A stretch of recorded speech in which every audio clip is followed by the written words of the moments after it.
Good evening class. हम आज बात करने वाले हैं अप्लाइड फिजिक्स के बारे में, क्योंकि अपने सेकेंड सेमेस्टर के अप्लाइड फिजिक्स का एग्जाम देना है। ये सेशन उनके लिए बहुत ही लाभकारी सिद्ध होने वाला है।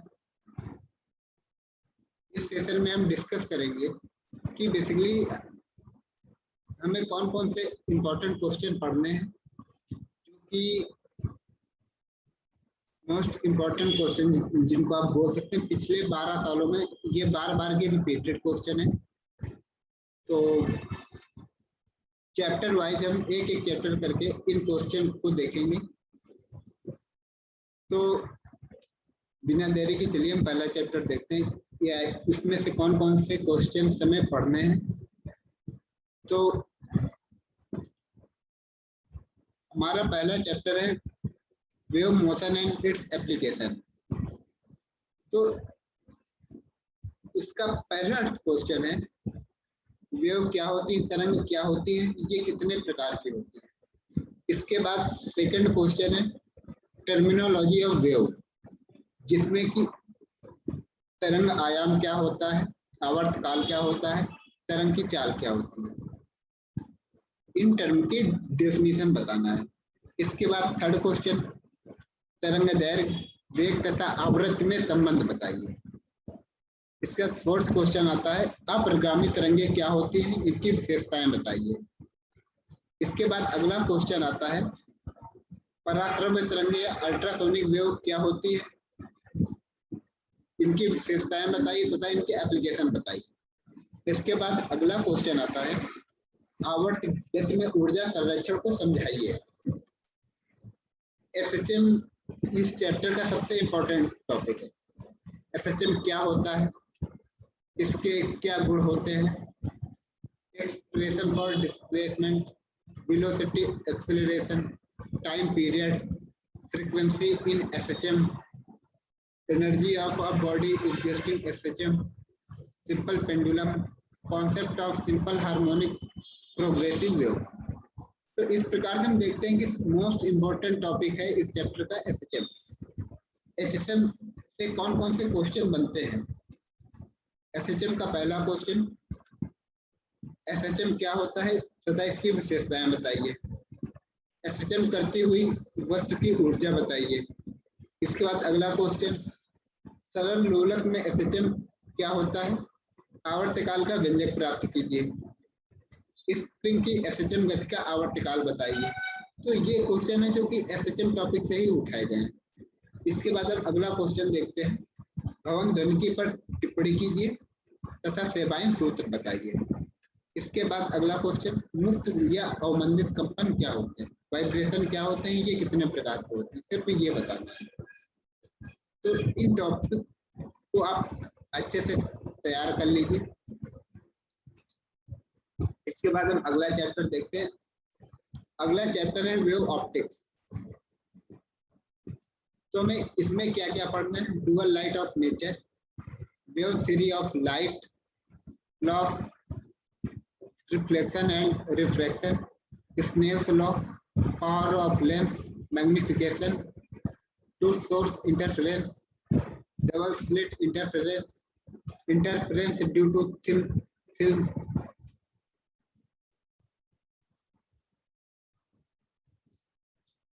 इसके बाद Fresnel's biprism, use of interference making high efficiency solar panel, diffraction, single slit diffraction, intensity calculated. इसके बाद अगला polarisation of electromagnetic wave, polarising sheets, polarising by reflection, इसका Malus law, use of Polaroid. तो अब हम इसके बाद देखते हैं कि किस प्रकार के क्वेश्चन पूछे जाते हैं, क्योंकि बार बार के रिपीटेड क्वेश्चन है। तो सबसे पहले तरंग और कण की द्वैत लक्षण की विवेचना कीजिए, पहला क्वेश्चन इस चैप्टर का। इसके बाद अगला विवर्तन ग्रेटिंग का कार्य सिद्धांत समझाइए। इसकी विक्षेपण और विभेदन क्षमताओं में क्या अंतर है, इन्हें किस प्रकार बढ़ाया जा सकता है। इसके बाद अगला क्वेश्चन आता है, प्रकाश में विवर्तन से आप क्या समझते हैं। एक पतली स्लिट से फ्राउनहोफर विवर्तन की व्याख्या कीजिए। इसके बाद अगला क्वेश्चन आता है, तरंग कण द्वैत सिद्धांत पर अपने विचार व्यक्त कीजिए। इसके बाद अगला क्वेश्चन, ध्रुवित प्रकाश क्या है, इसे कैसे उत्पादित किया जाता है। पहला अपवर्तन द्वारा, दूसरा द्वि अपवर्तन द्वारा। इसके बाद अगला क्वेश्चन आता है, व्यतिकरण से संबंधित यंग के डबल स्लिट प्रयोग को समझाइए। इसके बाद अगला क्वेश्चन आता है, व्यतिकरण और विवर्तन में अंतर बताइए। इसके बाद अगला क्वेश्चन आता है, ध्रुवित प्रकाश से आप क्या समझते हैं। आप किस प्रकार जांच करेंगे कि दिया गया प्रकाश ध्रुवित है अथवा नहीं। इसके बाद अगला क्वेश्चन आता है, पोलेराइड क्या है या किस प्रकार कार्य करता है। पोलेराइड से निर्गत प्रकाश की तीव्रता बताइए। इसके बाद अगला क्वेश्चन आता है, एक स्लिट पर फ्राउनहोफर विवर्तन की व्याख्या कीजिए। अगला क्वेश्चन आता है, प्रकाश का व्यतिकरण तथा विवर्तन समझाइए। ध्रुवित प्रकाश पर संक्षिप्त टिप्पणी कीजिए।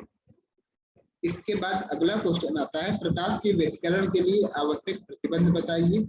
यंग के द्वि स्लिट प्रयोग में केंद्रीय फ्रिंज की तीव्रता बताइए। इसके बाद छोटी छोटी कुछ डेफिनेशंस हैं। समतल ध्रुवित प्रकाश तथा अध्रुवित प्रकाश में अंतर बताइए। कंपन तल तथा ध्रुवण तल किसे कहते हैं। इसके बाद ब्रूस्टर का नियम समझाइए।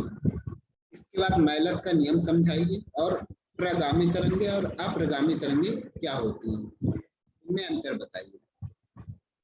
तो सेकंड चैप्टर के ये मोस्ट इम्पोर्टेंट क्वेश्चन है। इसके बाद हम थर्ड चैप्टर देखते हैं, इलेक्ट्रोस्टैटिक्स।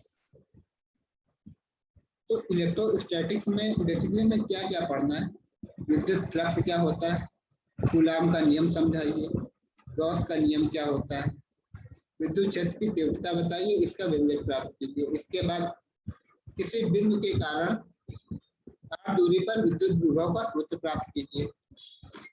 इसके बाद अगला, विद्युत बल रेखाएं क्या होती है। इसके बाद हम कुछ और क्वेश्चन देखते हैं इस चैप्टर के। कैपेसिटर क्या होता है, इसके उपयोग बताइए। इसके बाद अगला क्वेश्चन आता है, समांतर प्लेट संधारित्र क्या है। यदि आवेशी समांतर प्लेट संधारित्र के मध्य परावैद्युत पदार्थ की पट्टी रखते हैं तो प्लेटों के मध्य विभवांतर तथा संधारित्र की ऊर्जा पर इसका क्या प्रभाव पड़ेगा। इसके बाद प्रतिरोध तथा कैपेसिटर की चार्जिंग की व्याख्या कीजिए। उसके बाद विद्युत परिपथ संबंधी किरचॉफ के नियम की व्याख्या कीजिए। तो ये इस चैप्टर के मोस्ट इम्पोर्टेंट क्वेश्चन है जो कि बार बार रिपीट हुए हैं। इसके बाद हम अगले चैप्टर की चर्चा करते हैं,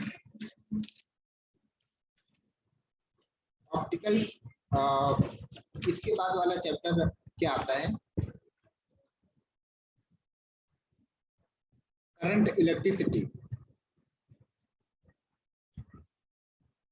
इसके बारे में अभी मैंने बता दिया, इलेक्ट्रिक करंट क्या होता है, प्रतिरोध क्या होता है, विशिष्ट प्रतिरोध क्या होता है, चालकता क्या होती है, विशिष्ट चालकता क्या होती है, सीरीज और पैरेलल कॉम्बिनेशन ऑफ रेजिस्टेंसेस, प्रतिरोधों का समांतर तथा श्रेणी क्रम में संयोजन, फैक्टर अफेक्टिंग रेजिस्टेंस, प्रतिरोध को प्रभावित करने वाले कारक, कलर कोडिंग ऑफ कार्बन और resistances, Ohm's law, super conductivity, super चालकता क्या होती है।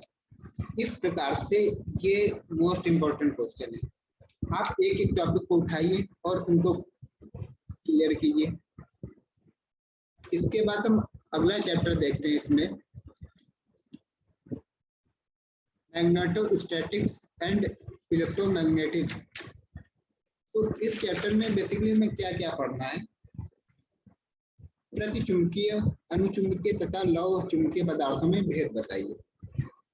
फेराइट किसे कहते हैं, इनका उपयोग कहाँ पर किया जाता है, या चुंबकीय पदार्थों का वर्गीकरण कीजिए तथा इनके गुण बताइए। इसके बाद अगला क्वेश्चन आता है, लौह चुंबकीय पदार्थों की तुलना कीजिए। मुलायम लोहे पर शैथिल्य वक्र दर्शाइए तथा इसके व्यवहारिक महत्व को बताइए। इसके बाद अगला क्वेश्चन आता है, शैथिल्य से आप क्या समझते हैं? नर्म लोहे के लिए शैथिल्य लूप दर्शाइए, इसकी व्यवहारिक उपयोगिता समझाइए। इसके बाद इसके कुछ और भी क्वेश्चन हैं, तो हम इसके बाद के क्वेश्चन देखते हैं। प्रत्यावर्ती जनरेटर का सचित्र वर्णन कीजिए। प्रत्यावर्ती जनरेटर क्या होता है? इसके बाद हम अगला टॉपिक देखते हैं, चुंबकन क्या है? लेंज का नियम समझाइए। किसी पदार्थ के लिए चुंबकीय प्रेरण समझाइए। इसके बाद अगला टॉपिक, चुंबकीय क्षेत्र में संचित ऊर्जा पर टिप्पणी कीजिए। इसके बाद सुपर चालकता से आप क्या समझते हैं? विवेचना कीजिए तथा इसका उपयोग बताइए। इसके बाद इस चैप्टर का लास्ट क्वेश्चन है, चुंबकत्व में परमाणविक मॉडल सिद्धांत के आधार पर अनुचुंबकीय, प्रतिचुंबकीय तथा लौह चुंबकीय पदार्थों की व्याख्या कीजिए। इसके बाद हम अगला चैप्टर देखते हैं, सेमीकंडक्टर फिजिक्स। तो बेसिकली सेमीकंडक्टर्स क्या होते हैं, इनकी विशेषताएं बताइए, पहला क्वेश्चन। इसके बाद ठोसों में महत्वपूर्ण ऊर्जा बैंड कितने प्रकार के होते हैं? ऊर्जा बैंड क्या होता है और ये कितने प्रकार का होता है? इसके बाद ट्रांजिस्टर के गुण तथा दोष बताइए। इसके बाद रेक्टिफायर क्या होते हैं? पीएन जंक्शन डायोड, हाँ, रेक्टिफायर क्या होते हैं? इसके बाद half wave rectifier and full wave rectifier को समझाइए।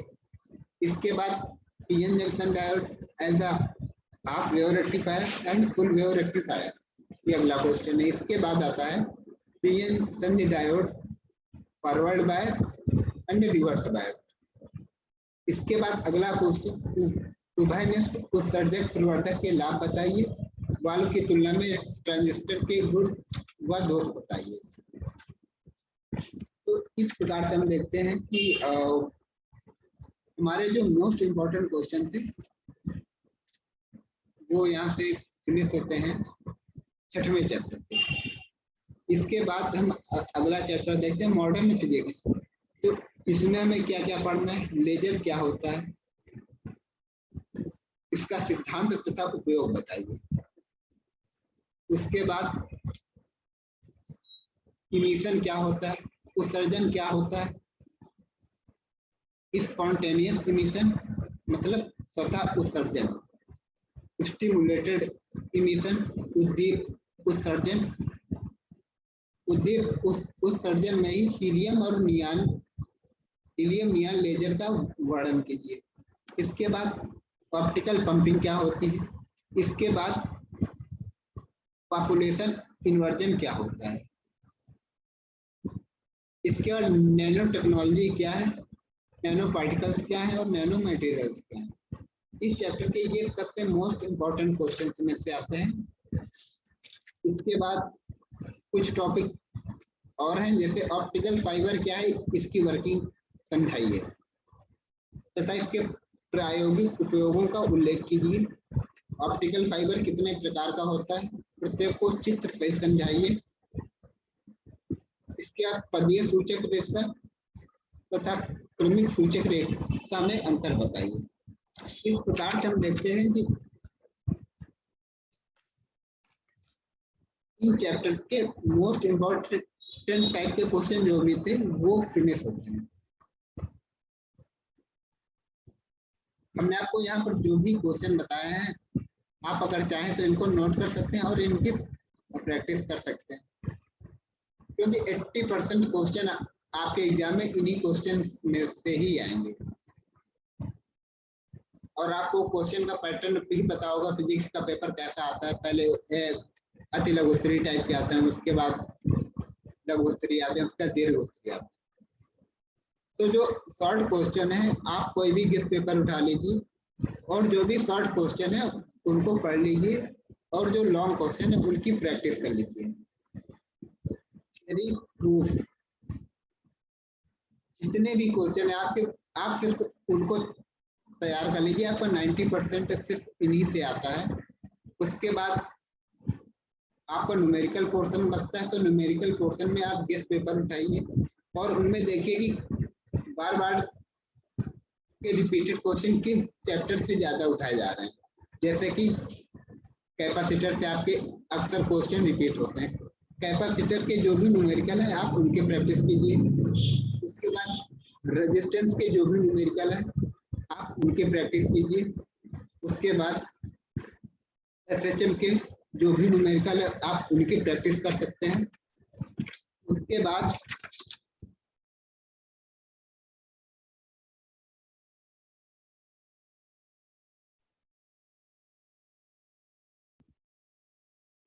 हम आगे बात करते हैं कि आपको एग्जाम में जो भी पेपर लिखना है वो कैसे लिखना है। आप लोगों को बताया गया होगा कि एग्जाम में सिर्फ कॉपी भरने का नंबर मिलता है, तो ऐसा बिल्कुल नहीं होता है। हाँ, जब आपको क्वेश्चन ना आ रहा हो तब आप उसको कॉपी भरने का फंड आपके काम आ सकता है, लेकिन ऐसा होता नहीं है। आपको जो क्वेश्चन पूछा जा रहा है आप उसका सटीक आंसर लिखें, फालतू की चीजें उस पर ना ऐड करें। आप जैसे क्वेश्चन देखते हैं तो एक क्वेश्चन में 3 से 4 चीजें पूछ ली जाती हैं। जैसे मैं आपको एक एग्जांपल कोट कर रहा हूँ। जैसे एक क्वेश्चन है यहाँ पे, ऑप्टिकल फाइबर क्या है, यह किस सिद्धांत पर कार्य करता है, पदीय सूचक फाइबर तथा क्रमिक सूचक फाइबर में अंतर बताइए। इस क्वेश्चन में 3 क्वेश्चन एक साथ पूछे गए हैं और जो भी लॉन्ग क्वेश्चन आता है वो आपका 5 नंबर का होता है। तो इसका मतलब क्या हुआ, अगर आप सिर्फ ऑप्टिकल फाइबर के बारे में लिखते हैं तो हो सकता है आपको, अगर ये 2 नंबर का है तो अगर आप इतना लिख के आते हैं तो आपका वो उतना लिखा हुआ 2 नंबर में ही चेक होगा। उसके बाद यदि आप उसका प्रिंसिपल बताते हैं तो उसका नंबर बढ़ जाएगा। उसके बाद अगर आप पदीय सूचक फाइबर और क्रमिक सूचक फाइबर में डिफरेंस भी बताते हैं तब आपका एक पूरा कंप्लीट आंसर माना जाता है और वो आंसर आपका 5 नंबर में चेक होगा। तो इसलिए आपका चाहे फिजिक्स का पेपर हो, मैकेनिक्स का हो, टॉम हो, मशीन डिजाइन हो, कोई भी, या चाहे मैथ हो, आपको कोई भी पेपर देना है तो उसमें आप पेपर के पैटर्न को समझिए, उसके बाद उसका आंसर कीजिए। और इसके अलावा हो सकता है कि जो भी अभी जिनको कि सेकेंड सेमेस्टर और 4th सेमेस्टर के एग्जाम देने हैं तो हो सकते हैं उनके एग्जाम अभी पोस्टपोन भी हो सकते हैं, हो सकता है वो लोग प्रमोट कर दिए जाएं। लेकिन जब तक कंफर्म न्यूज नहीं आती है आप लोग अपनी स्टडीज को कंटिन्यू बनाए रखें। हमारी तरफ से शुभकामनाएं हैं आपके लिए कि आप लोग अगर प्रमोट होते हैं तो अच्छा है, एग्जाम होते हैं तो आप अपनी पढ़ाई कंटिन्यू रखते रहें। उसके अलावा एक सबसे इम्पोर्टेंट बात मैं बताने वाला हूँ कि जो आपके फर्स्ट ईयर के सब्जेक्ट हैं, यदि आपके एग्जाम नहीं होते हैं और आप अपनी स्टडीज को कंटिन्यू रखना चाहते हैं तो आपका एक ईडी फर्स्ट, ईडी सेकेंड और अप्लाइड मैकेनिक्स, ये 3 सब्जेक्ट ऐसे हैं फर्स्ट ईयर के कि जो कि आपको फाइनल तक काम आने वाले हैं। आप इनका जितना अधिक से अधिक अभ्यास कर लें उतना आपके लिए बेटर होगा। ड्राइंग का है, ड्राइंग का जैसे अभी आप लोग ईडी सेकेंड में पढ़ रहे हैं, नकल जॉइंट, काटर जॉइंट, नट, बोल्ट, स्क्रू, इसका थ्रेड्स, तो एंड जॉइंट, वुडन जॉइंट भी आप लोग पढ़ रहे हैं, फाउंडेशन बोल्ट वगैरह भी पढ़ रहे हैं, स्क्रू, नट, बोल्ट, तो इनको आप डीपली पढ़ें क्योंकि ये आपको आगे भी पढ़ना है। आज जैसे मशीन डिजाइन में है तो आपको नकल जॉइंट पढ़ना है, क्वार्टर जॉइंट भी पढ़ना है, नट भी पढ़ना है, बोल्ट पढ़ना है, स्क्रू पढ़ना है, इसके बाद रिवेट भी पढ़ना है। रिवेट का डिजाइन कैसे करते हैं, रिवेट जॉइंट का डिजाइन कैसे करते हैं, ये सारे आपको फिर से पढ़ने हैं, बार बार रिपीट होकर पढ़ना है। जैसे अभी आप लोग मैकेनिक्स पढ़ रहे हैं तो मैकेनिक्स आपको एक तो अभी पढ़ेंगे, इसके बाद जब आप 3rd सेमेस्टर में जाएंगे तो उसमें भी आपको मैकेनिक्स ही पढ़ना है, मैकेनिक्स ऑफ सॉलिड के नाम से एक सब्जेक्ट है जो कि इस मैकेनिक्स से काफी ज्यादा एडवांस होगा। तो हम चाहते हैं कि आप अपने मैकेनिक्स के जो भी बेसिक्स है, कॉन्सेप्ट है, अपने कॉन्सेप्ट को क्लियर करें। मोमेंटम क्या होता है, इनके बेसिक प्रिंसिपल क्या है,